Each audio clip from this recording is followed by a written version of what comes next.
नमस्कार साथियों, स्वागत है आप सभी का एक बार फिर से Kumar Gaurav current affair class notes में। और मैं आप सभी का साथी स्वागत करता हूं, हार्दिक अभिनंदन करता हूं आज की क्लास में।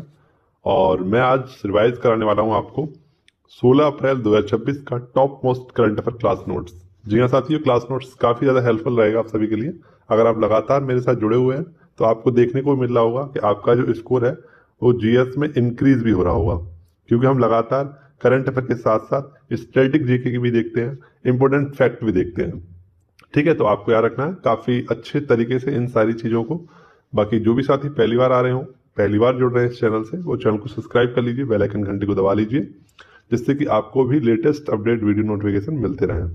तो चलिए शुरुआत करते हैं। पहला क्वेश्चन आपसे पूछा गया है साथियों, हंगरी के नए पीएम, एक देश है यूरोप का जिसका नाम है हंगरी, उस देश में नए आपके प्रधानमंत्री बने और उनका नाम है पीटर मेग्यार। क्या नाम है इनका? पीटर मेग्यार। ये टिज्जा पार्टी से हैं और लगभग 138 सीटों के साथ जीते हैं और 199 यहाँ की कुल सीटें थी आपकी। इन्होंने किसको हराया? तो अपने ही गुरु थे इनके, विक्टर ओबिन, जो यहाँ के पूर्व प्रधानमंत्री भी रह चुके हैं, इनको हराया है। ठीक है, अगर हम बात करें कि हंगरी की राजधानी क्या है तो वो है बुडापेस्ट। यहाँ पर घास के मैदान हमें देखने को मिलते हैं, एक स्टेपी घास के मैदान जो कि यूक्रेन और एशिया वाला जो क्षेत्र वहां मिल जाते हैं।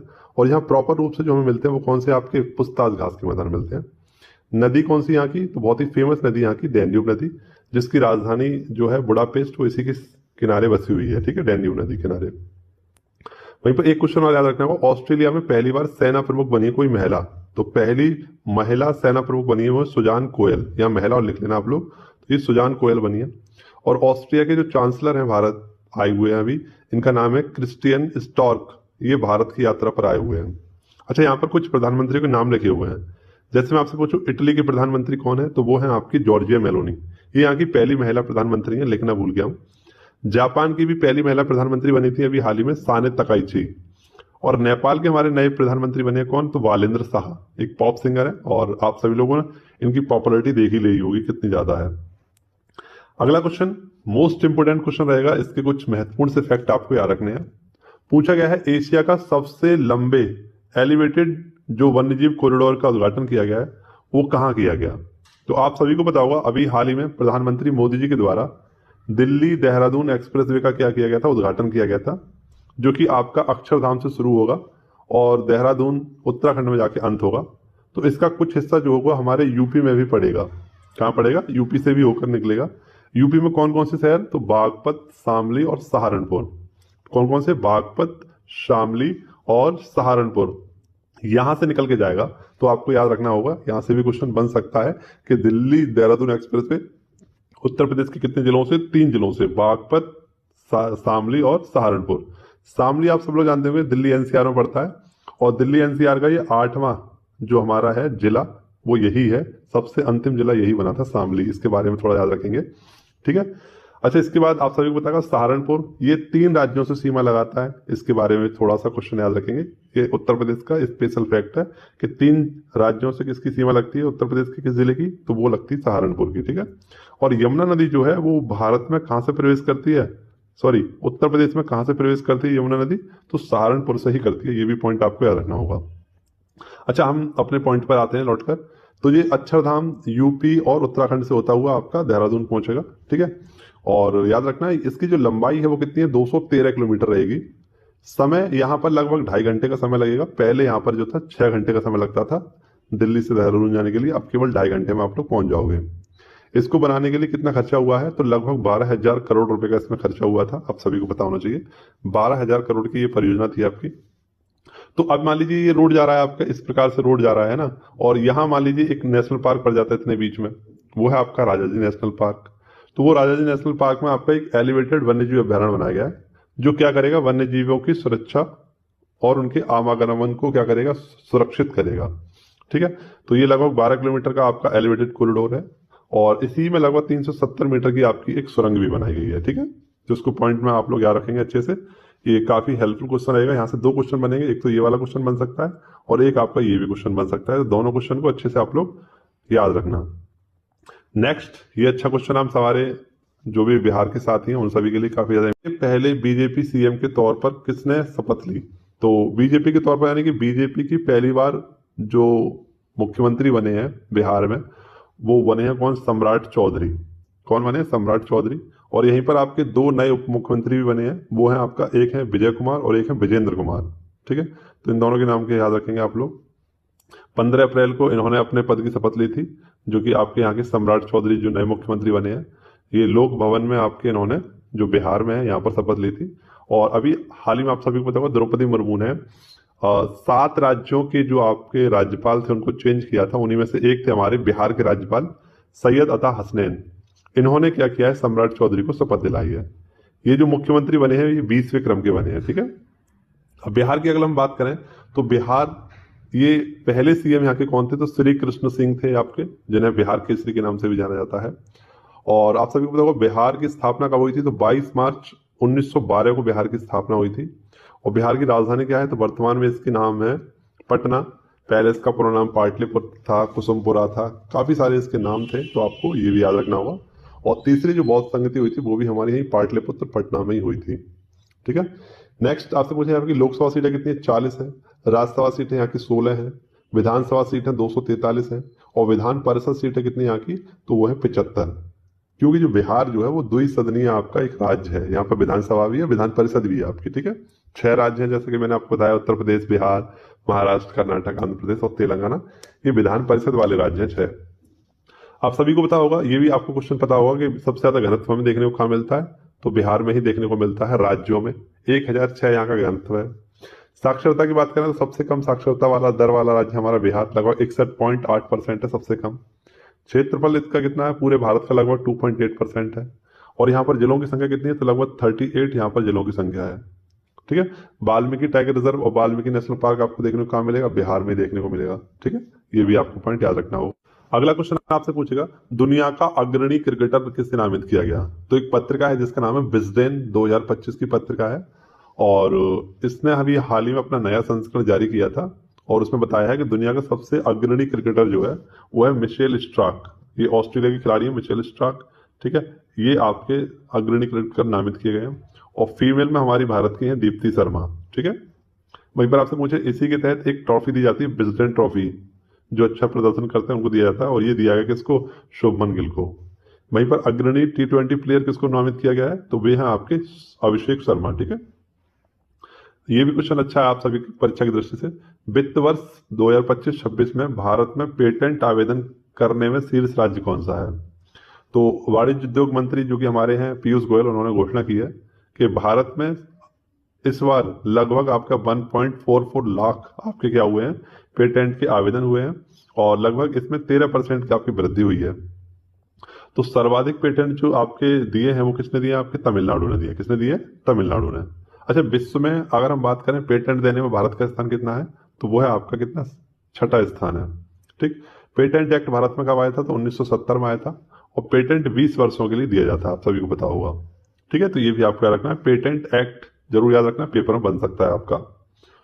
अगला क्वेश्चन आपसे पूछेगा, भारत ताइवान औद्योगिक पार्क विकसित करने के लिए किस राज्य सरकार के साथ समझौता हुआ? तो भारत और ताइवान के मध्य क्या हुआ है? एक औद्योगिक पार्क विकसित करने के लिए समझौता हुआ है। और ये ताइवान भारत में औद्योगिक पार्क कहां पर विकसित करेगा? तो गुजरात का एक स्थान है सानंद, यहां पर इसको क्या किया जाएगा? स्थापित किया जाएगा। ताइवान की जो कंपनी है एलगेंस, इसके द्वारा ये स्थापित किया जाएगा। और सेमीकंडक्टर जैसी चीजें यहाँ पर बनेंगी। अच्छा, इससे भारत को फायदा क्या होगा? तो 5 वर्षों में लगभग 12,000 नौकरियां भारत को मिलेंगी और लगभग 1,000 करोड़ रुपए का एफडीआई होगा, जो इसको डेवलप करने के लिए ताइवान भेजेगा भारत। अच्छा, एक क्वेश्चन और याद रखना है, स्कूलों को बेहतर करने के लिए समझौता कहाँ हुआ है? तो भारत और म्यांमार के मध्य क्या हुआ है? स्कूलों को बेहतर करने के लिए, यहाँ की जो राजधानी नाइपीतो, यहाँ की स्कूलों को बेहतर करने के लिए भारत सरकार और म्यांमार सरकार के मध्य क्या हुआ है?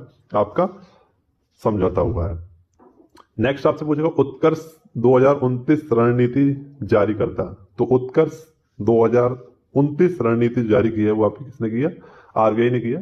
अप्रैल 2026 से लेकर मार्च 2029 तक ये आपका चलने वाला है रणनीति। और इसमें क्या होगा? उत्कर्ष 2029 रणनीति में तो करेंसी मैनेजमेंट किया जाएगा। और करेंसी मैनेजमेंट के लिए एक प्रोजेक्ट चलाया गया था, प्रोजेक्ट सा मुद्रा। ठीक है, इसके तहत क्या होगा? आपका ई-रुपए का विस्तार होगा। और इसके कुल 6 स्तंभ रखे गए हैं, मजबूत कानून, ग्राहक केंद्रित, समावेशी वित्त, प्रभावी तकनीक, प्रतिस्पर्धी तकनीक और भविष्य के लिए तैयार रहना। ऐसे 6 स्तंभ इसके लिए रखे गए हैं।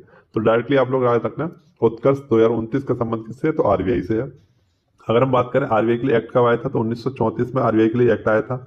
1935 में इसकी स्थापना कर दी गई और 1949 में आरबीआई का राष्ट्रीयकरण कर लिया गया था। ठीक है। आरबीआई का मुख्यालय जब इसकी स्थापना हुई थी तो कहाँ था? कलकत्ता में था। बाद में ये आपका कहाँ आ गया? मुंबई आ गया। इसके वर्तमान अध्यक्ष कौन है? तो आप सभी को पता होगा, संजय मल्होत्रा जी वर्तमान में आरबीआई के गवर्नर है। आरबीआई के पहले भारतीय गवर्नर अगर हम बात करें तो वो कौन थे? वो थे हमारे सीडी देशमुख। ठीक है। अगला क्वेश्चन भी इंपॉर्टेंट है। 3 आईटी प्लेटफॉर्म लॉन्च किए गए हैं। कितने आईटी प्लेटफॉर्म? कितने? 3 लॉन्च किए गए हैं। और किसने लॉन्च किए हैं? सेबी ने लॉन्च किए हैं, जिसे हम बोलते हैं security exchange board of India. इसकी स्थापना हुई थी 1988 में और इसको वैधानिक संस्था बनाया गया था 1992 के एक्ट से। इसका हेडक्वार्टर मुंबई में है। ठीक है। और जितने भी आपके जो शेयर मार्केट होते हैं उनको ये रेगुलेट करने का काम करता है। तो इसने हाल ही में 3 आईटी प्लेटफॉर्म आपके लॉन्च किए हैं। एक है आपका सुपकॉम, जो संचार के लिए एकल सार्वभौमिक प्लेटफॉर्म होगा। एक है आपका ई डिजिशन, ये आपका निर्णय देने के लिए, जो आपका जुडिशन होगा उसको देने के लिए। और एक है सीक सैक, ये क्या है? आपका साइबर सुरक्षा से संबंधित रहेगा। ठीक है। नेक्स्ट आपसे पूछेगा, आईपीएल में 4000 रन बनाने वाले सबसे कम उम्र के खिलाड़ी कौन बने हैं? तो वो बने आपके सुमन गिल। ठीक है। आईपीएल का ये आप सभी को पता है 19वां संस्करण चल रहा है और इस 19वें संस्करण के सबसे महंगे खिलाड़ी कौन थे? आपके कैमरन ग्रीन। वहीं पर ICC mail player of the month ये आपका दिया जाता है हर महीने आईसीसी के द्वारा। तो मार्च माह के लिए जो प्लेयर ऑफ द मंथ बने वो हमारे संजू सैमसन बने। ठीक है। नेक्स्ट क्वेश्चन पूछेगा, स्पोर्ट जिनोमिक्स प्रोग्राम। तो स्पोर्ट्स जिनोमिक्स प्रोग्राम ये लॉन्च किया है गुजरात में। ठीक है। और इसको क्यों लॉन्च किया गया है? तो जो भी हमारे प्रतिभाशाली एथलीट हैं उनके डीएनए की मैपिंग के लिए, जिसे हम लोग एक शब्द में कह सकते हैं जीनोम सीक्वेंसिंग के लिए। क्यों किया जा रहा है? क्योंकि बेहतर एथलीट का यहाँ पर डेटाबेस तैयार हो सके। आप सभी को पता है कॉमनवेल्थ 2030 अपने भारत में होने वाले हैं, तो उसमें अपने खिलाड़ियों का अच्छा प्रदर्शन हो सके, तो इसके लिए हम लोग ऐसे खिलाड़ियों को ढूंढ रहे हैं और उनकी डीएनए मैपिंग कर रहे हैं। ठीक है। अच्छा, गुजरात की अगर हम बात करें तो गुजरात की स्थापना 1960 में हुई थी। इसकी राजधानी गांधीनगर है। हाईकोर्ट अहमदाबाद में है। तटीय सीमा में सर्वाधिक लंबी तटीय सीमा किसकी? गुजरात की है। सबसे ऊंची चोटी कौन सी यहाँ की? तो गिरनार पर्वत। यहाँ पर एक सूर्य मंदिर है जिसका नाम है मोढेरा सूर्य मंदिर। नेशनल पार्क यहाँ पर कौन कौन से? तो Gir national park, marine national park, black buck national park. और यहाँ पर बहुत ही फेमस है आपका नल सरोवर, आपका जो है एक वन्यजीव अभ्यारण्य। लोथल आप सब लोग जानते हैं कि हड़प्पा स्थल है और ये क्या था? यहाँ पर एक बंदरगाह था। धौलावीरा ये भी आपका एक हड़प्पा स्थल है और हाल ही में वर्ल्ड हेरिटेज की 40वीं वर्ल्ड हेरिटेज साइट आपका कौन बना था? धौलावीरा बना था। प्रसिद्ध सोमनाथ मंदिर यहाँ पर ही स्थित है आपका गुजरात में।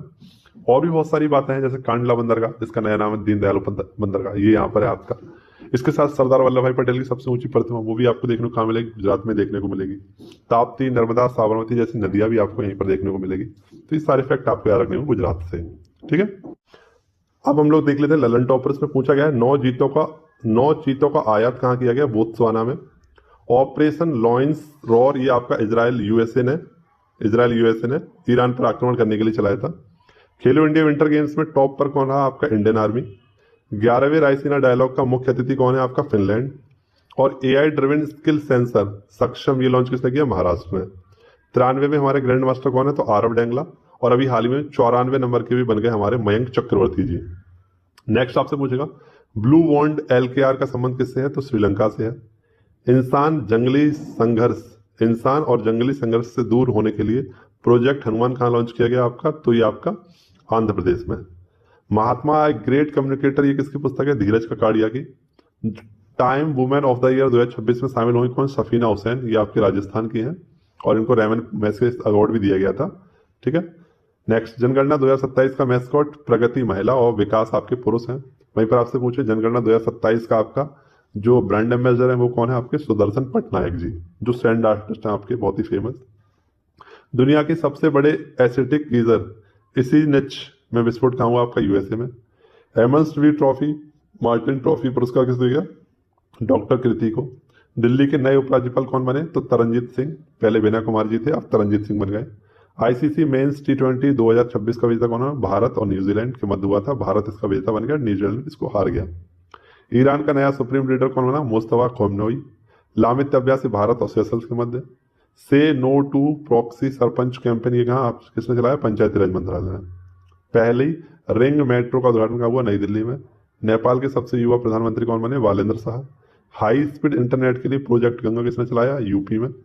जल महोत्सव ये आपका 2026 गुजरात में आयोजित किया गया। और देश की पहली क्वीर सांसद कौन बनी? आपकी मेनका।